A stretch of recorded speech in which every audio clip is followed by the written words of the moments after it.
ಓಂ ಶ್ರೀ ಗುರುಭ್ಯೋ ನಮಃ. ಜ್ಞಾನಶಕ್ತಿಂ ಸಮಾರುಹ್ಯ ತತ್ವಮಾಲಾ ವಿಭೂಷಿಣೇ ಭುಕ್ತಿಮುಕ್ತಿಪ್ರದಾತೆ ಚ ತಸ್ಮೈ ಶ್ರೀ ಗುರವೇ ನಮಃ. ತಸ್ಮೈ ಶ್ರೀ ಗುರವೇ ನಮಃ. ಶ್ರೀ ಭಗವಾನುವಾಚ ಯಃ ಸರ್ವತ್ರ ಅನಭಿಸ್ನೇಹಃ ತತ್ತತ್ಪ್ರಾಪ್ಯ ಶುಭಾಶುಭಂ ನಾಭಿನಂದತಿ ನ ದ್ವೇಷ್ಟಿ ತಸ್ಯ ಪ್ರಜ್ಞಾ ಪ್ರತಿಷ್ಠಿತಾ. ತಸ್ಯ ಪ್ರಜ್ಞಾ ಪ್ರತಿಷ್ಠಿತಾ.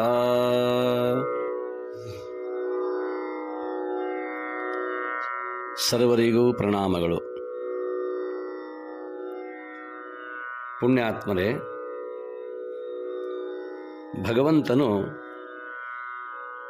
ಶಿಷ್ಯನಾದ ಅರ್ಜುನನಿಗೆ ಸಮಾಹಿತ ಸ್ಥಿತಪ್ರಜ್ಞನ ಲಕ್ಷಣಗಳನ್ನು ಹೇಳಿ ಈಗ ಉತ್ಥಾನ ಸ್ಥಿತಪ್ರಜ್ಞನ ಕುರಿತಾಗಿ ಹೇಳುತ್ತಿದ್ದಾರೆ. ಈ 57ನೆಯ ಶ್ಲೋಕದಲ್ಲಿ ಕಿಂ ಪ್ರಭಾಷೇತ ಎಂಬುದಾಗಿ ಆ ವಿಷಯವನ್ನು ಕುರಿತು ಉತ್ತರಿಸುತ್ತಿದ್ದಾನೆ ಭಗವಂತ.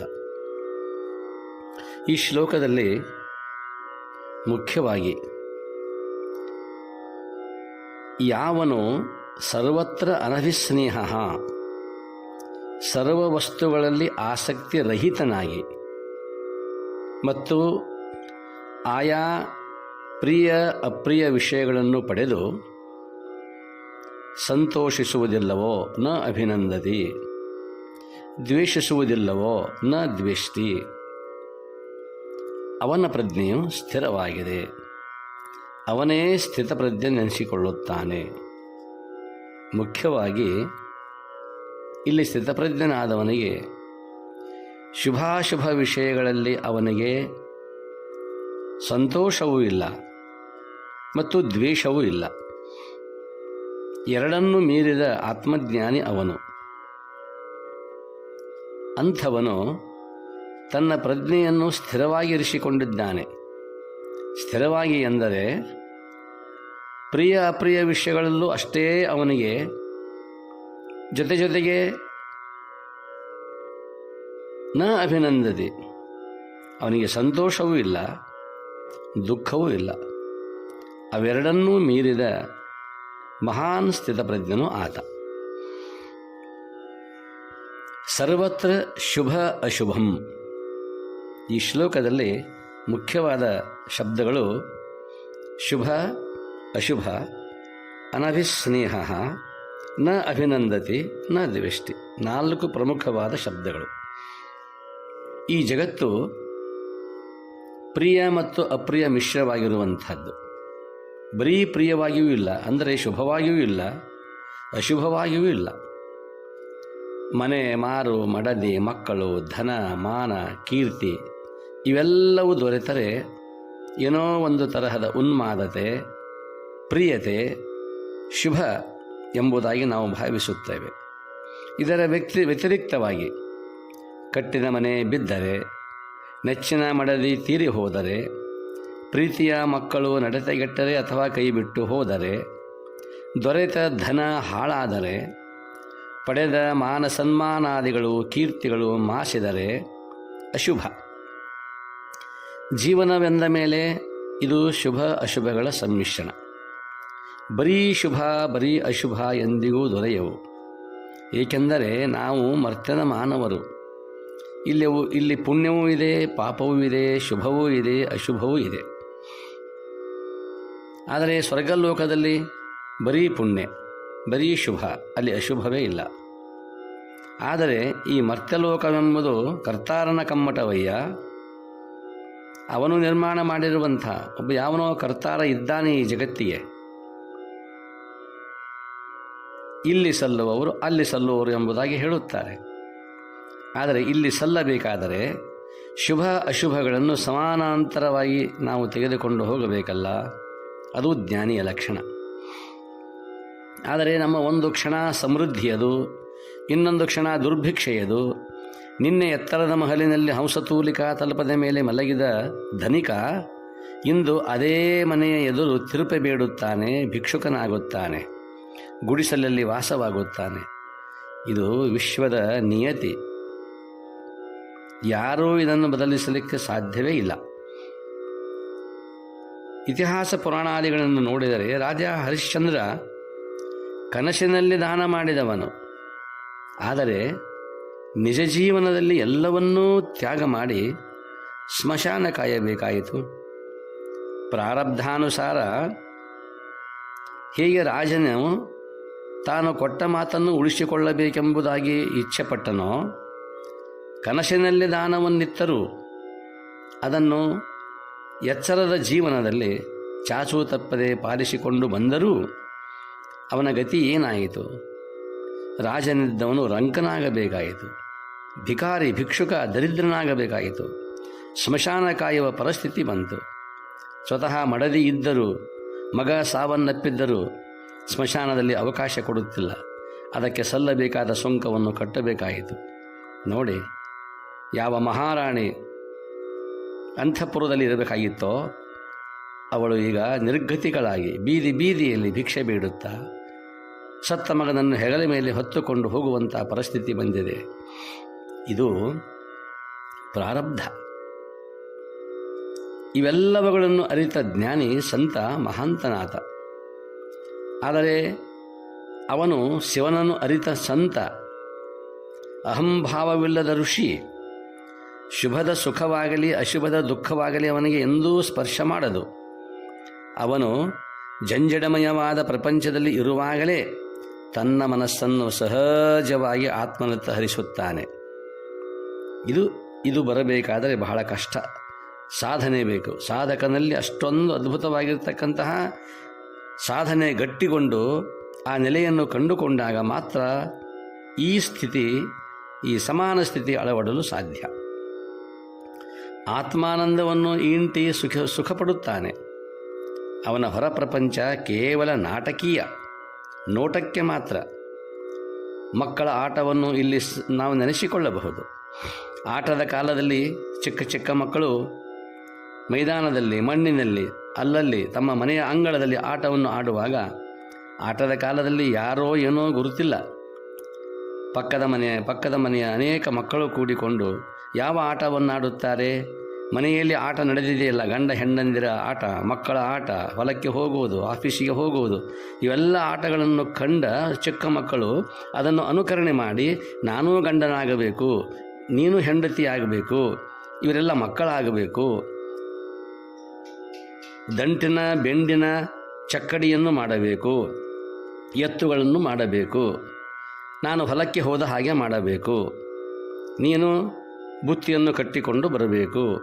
ಇದು ಮಕ್ಕಳ ಆಟ. ಆಟದ ಕಾಲದಲ್ಲಿ ಗಂಡ ಹೆಂಡತಿಯರಾಗಿ ವರ್ತಿಸುವ ಅವರು ಆಟ ಮುಗಿದಾಗ ತಾವೇ ಎಷ್ಟು ವಿಚಿತ್ರ. ಆಟ ಆಡುವಾಗ ಗಂಡ ಹೆಂಡಂದಿರಾಗಿದ್ದಾರೆ. ಆಟ ಮುಗಿದು ಹೋದ ನಂತರದಲ್ಲಿ ಅಲ್ಲಿ ಗಂಡನೂ ಇಲ್ಲ, ಹೆಂಡತಿಯೂ ಇಲ್ಲ, ಕೇವಲ ಮೈದಾನ, ಕೇವಲ ದಂಟಿನ ಬೆಂಡಿನ ಎತ್ತುಗಳು, ಚಕ್ಕಡಿಗಳು. ದಾಸರು ಹೇಳುತ್ತಾರೆ, ಆಡುವ ಮಕ್ಕಳು ಮನೆಯ ಕಟ್ಟಿದರು, ಆಟ ಸಾಕೆಂದು ಮುರಿದು ಓಡಿದ ಹಾಗೆ. ಆಡುವ ಮಕ್ಕಳಂತೆ ಈ ಸಂತ ಇದ್ದಾನೆ. ಅವನ ಪ್ರಪಂಚವೇ ಆಗಿದೆ. ಅವನು ಪತಿಯಾಗಿರಬಹುದು, ಪಿತನಾಗಿರಬಹುದು, ಇಲ್ಲವೇ ಬಂಧುವಾಗಿರಬಹುದು. ಆ ಭಾವಗಳು ತೋರಿಕೆಗಾಗಿ ತನ್ನಲ್ಲಿ ಮಾತ್ರ ತಾನು ನಿರಂಜನನಾಗಿ ಅಂತಸ್ಥನಾಗಿ ಇದ್ದು ಬಿಡುತ್ತಾನೆ. ಸ್ಥಿತಪ್ರಜ್ಞೆಯನ್ನು ಕಾಯ್ದುಕೊಂಡಿರುತ್ತಾನೆ. ಅವನಿಗೆ ಯಾವ ಭಾವಗಳೂ ಇಲ್ಲ, ನಿರ್ಭಾವ ಸ್ಥಿತಿಯಲ್ಲಿದ್ದಾನೆ. ಕೇವಲ ತೋರಿಕೆಗೆ ಮಾತ್ರ. ಇಲ್ಲಿ ಅವನು ಗೃಹಸ್ಥನಾಗಿರಬಹುದು ಅಥವಾ ವಾನಪ್ರಸ್ಥನಾಗಿರಬಹುದು, ಆಶ್ರಮ ಯಾವುದೇ ಇದ್ದರೂ ಕೂಡ ಅವನ ಶ್ರಮ ಹಿಂದೆ ಸಾರ್ಥಕವಾಗಿದೆಯಲ್ಲ. ಆ ಆತ್ಮರತಿಯನ್ನು ಪಡೆದುಕೊಳ್ಳುವುದಕ್ಕಾಗಿ ಅಲ್ಲಿ ಸ್ಥಿತವಾಗಿ ಇದ್ದು ಬಿಟ್ಟಿದ್ದಾನೆ. ಅವನಿಗೆ ಎಲ್ಲವೂ ಅಷ್ಟೇ.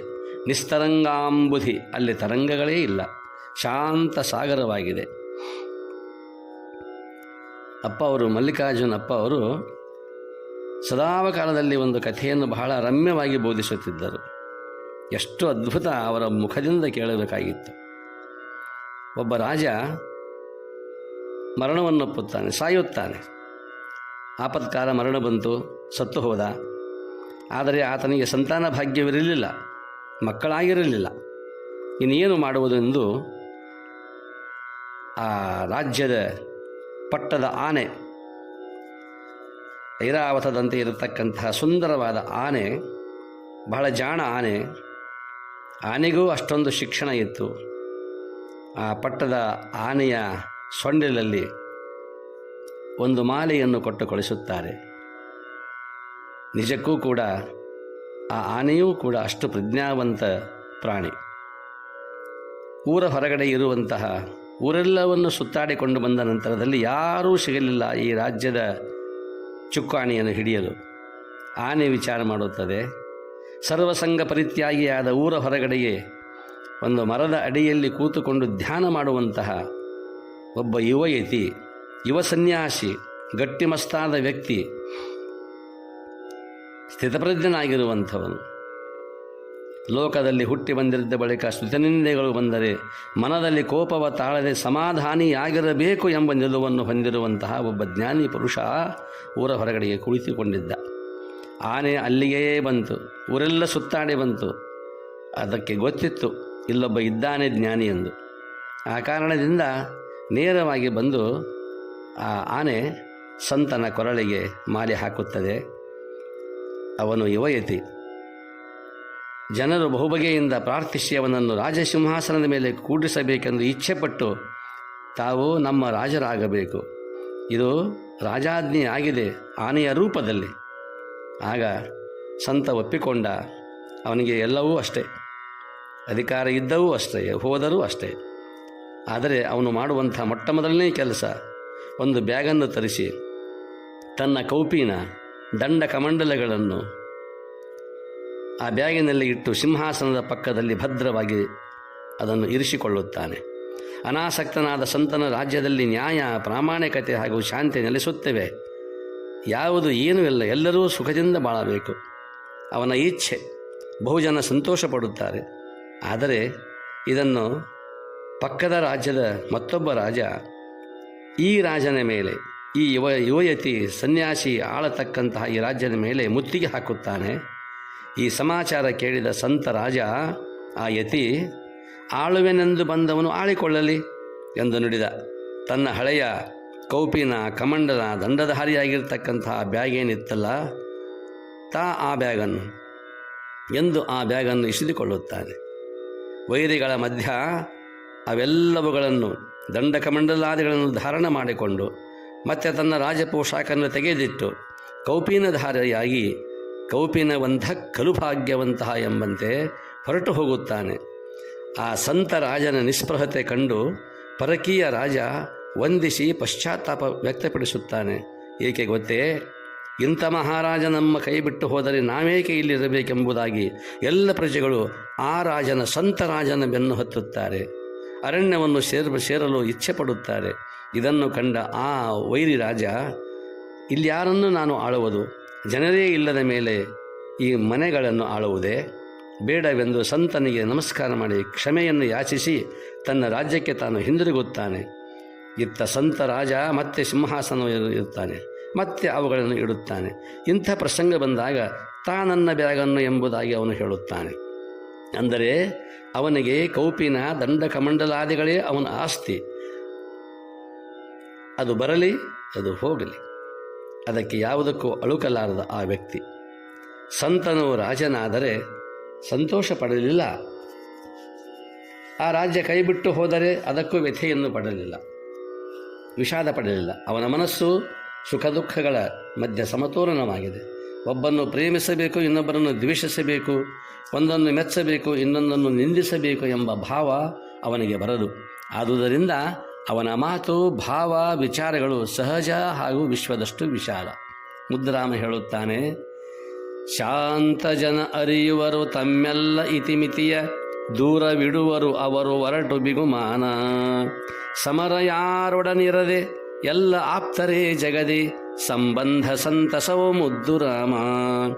ಶಾಂತ ಜನ ಅರಿಯುವರು ತಮ್ಮೆಲ್ಲ ಇತಿಮಿತಿಯ. ಇವರು ಶಾಂತರು, ಇವರು ಸಂತರು, ಇವರು ಸ್ಥಿತಪ್ರಜ್ಞರು. ದೂರವಿಡುವರು ಅವರು ಹೊರಟು ಬಿಗುಮಾನ. ಅಲ್ಲಿ ಸ್ನೇಹವೂ ಇಲ್ಲ, ಪ್ರಿಯ ಅಪ್ರಿಯ, ಶುಭ ಅಶುಭ ಇಲ್ಲ. ಅವೆಲ್ಲವುಗಳನ್ನು ಮೀರಿದ ಆತ. ಸಮರ ಯಾರೊಡನಿರದೆ, ಯಾರೊಡನೆಯೂ ಕೂಡ ಕಲಹಕ್ಕೆ ಇಳಿಯುವುದಿಲ್ಲ. ಎಲ್ಲ ಆಪ್ತರೇ ಜಗದಿ. ಆ ಜ್ಞಾನಿ ಪುರುಷನಿಗೆ ಎಲ್ಲರೂ ಆಪ್ತರೇ. ವಿಶ್ವಕುಟುಂಬ ಭಾವವನಲ್ಲಿದೆ. ಸಂಬಂಧ ಸಂತಸವೋ ಮುದ್ದು ರಾಮ. ಅಂತಹ ಸಂತಸದ ಸಂಭ್ರಮವನ್ನು ಹೊಂದಿಕೊಂಡಿರುವಂತಹ ಸಂಬಂಧ ಇಟ್ಟುಕೊಂಡಿದ್ದಾನೆ ಆತ್ಮಜ್ಞಾನಿ ಪುರುಷ. ಅದರಿಂದ ಸಾಧಕ, ಇಲ್ಲಿ ಸಾಧಕನಾಗಿರ್ತಕ್ಕಂಥವನು ಶಿವನನ್ನು ಕಂಡವನಲ್ಲ, ಸಿದ್ಧ ಪುರುಷನೀತ. ವಿಶ್ವವು ಈಶಾವಾಸ್ಯ ಎಂದು ಅನುಭವತಃ ಅರಿತವನೂ ಅಲ್ಲ ಸಾಧಕ. ಅವನಲ್ಲಿ ಅಹಂಭಾವವಿದೆ. ಹೀಗಿದ್ದರೂ ಅವನು ಪ್ರಾರಬ್ಧಾನುಸಾರ ಶುಭಾಶುಭ ಸಂಗತಿಗಳು ಘಟಿಸಿದಾಗ ಸಪ್ರಯತ್ನಿಕವಾಗಿ ತನ್ನ ಮನದ ಸ್ಥಿಮಿತ ಕಾಪಾಡಿಕೊಳ್ಳಬೇಕು. ರಾಗದ್ವೇಷಗಳ ಎರಡನ್ನೂ ತ್ಯಜಿಸಿ ಸರ್ವ ಪ್ರಸಂಗಗಳಲ್ಲಿ ಉದಾಸೀನ ವೃತ್ತಿ ತಾಳಬೇಕು. ಸಾಮಾನ್ಯ ಜೀವನವೇ ಬೇರೆ. ಇವರು ವಿಶಿಷ್ಟ ವ್ಯಕ್ತಿಗಳು, ಜ್ಞಾನಿಗಳು, ಸ್ಥಿತಪ್ರಜ್ಞರು. ಆದರೆ ಇಲ್ಲಿ ಸಾಧಕರ ಜೀವನ ಒಂದಿಷ್ಟು ಹಲಚಲ ಆಗಬಹುದು, ಮನಸ್ಸು ಚಂಚಲವಾಗಬಹುದು. ಯಾಕೆಂತಂದರೆ ಈ ಮನಸ್ಸು, ಈ ಸಾಧಕನ ಮನಸ್ಸು ಆಶೆಗಳ ಕಣಜವಾಗಿರುತ್ತದೆ, ನೂರಾರು ಭಾವನೆಗಳ ತಾಣವಾಗಿರುತ್ತದೆ. ಪ್ರಾರಬ್ಧಾನುಸಾರ ಶುಭ ಬಂದಾಗ ಉಬ್ಬುವುದು, ಅಶುಭ ಬಂದಾಗ ಕುಗ್ಗುವುದು. ಇದು ಸಾಧಕನ ಸ್ಥಿತಿ. ಆದರೆ ಇಲ್ಲಿ ಸಾಧಕನಲ್ಲ, ಈ ಸ್ಥಿತಪ್ರಜ್ಞ ಸಿದ್ಧಪುರುಷನೀತ. ಆದ್ದರಿಂದ ಇಂಥ ಸಿದ್ಧಪುರುಷನ ಸ್ಥಿತಿ ಹೀಗಿದೆ. ಅವನಿಗೆ ಎಲ್ಲವೂ ಅಷ್ಟೇ. ಶುಭಾಶುಭಂ, ಶುಭವೇ ಇರಲಿ ಅಶುಭವೇ ಇರಲಿ. ಅನಭಿಸ್ನೇಹ, ಸರ್ವ ವಸ್ತುಗಳಲ್ಲಿ ಆಸಕ್ತಿ ರಹಿತನಾಗಿ ಬಿಟ್ಟಿದ್ದಾನೆ. ಇದ್ದರೂ ಅಷ್ಟೇ, ಹೋದರೂ ಅಷ್ಟೇ. ಅವನಿಗೆ ದ್ವೇಷವೂ ಇಲ್ಲ, ಪ್ರಿಯವೂ ಇಲ್ಲ. ಆದ್ದರಿಂದ ಅವನು ಇಲ್ಲಿ ಉತ್ಥಾನ ಸ್ಥಿತಪ್ರಜ್ಞನಾಗಿದ್ದಾನೆ. ಯಾವುದನ್ನು ಮನಸ್ಸಿಗೆ ಹಚ್ಚಿಕೊಳ್ಳದವನಾಗಿದ್ದಾನೆ. ಹಾಗೂ ಆಗಬಹುದು, ಹೀಗೂ ಆಗಬಹುದು ಎನ್ನುತ್ತಾನೆ. ಇದು ಸ್ಥಿತಪ್ರಜ್ಞನ ಲಕ್ಷಣವಾಗಿದೆ. ಕೆಂ ಪ್ರಭಾಷೇತ, ಅವನ ಮಾತು ಹೇಗಿದೆ ಎಂಬುದಾಗಿ ಉತ್ತರ ಕೊಟ್ಟಿದ್ದಾನೆ. ಇನ್ನು ಮುಂದಿನ ವಿಷಯದಲ್ಲಿ, ಶ್ಲೋಕದಲ್ಲಿ ಕಿಂ ಆಸೀತ್, ಅವನ ವರ್ತನೆ ಹೇಗೆ ಎಂಬುದಾಗಿ ಪ್ರಶ್ನೆ ಇದೆ. ಅದಕ್ಕೆ ಉತ್ತರವನ್ನು ನಾಳೆ ನೋಡುವ.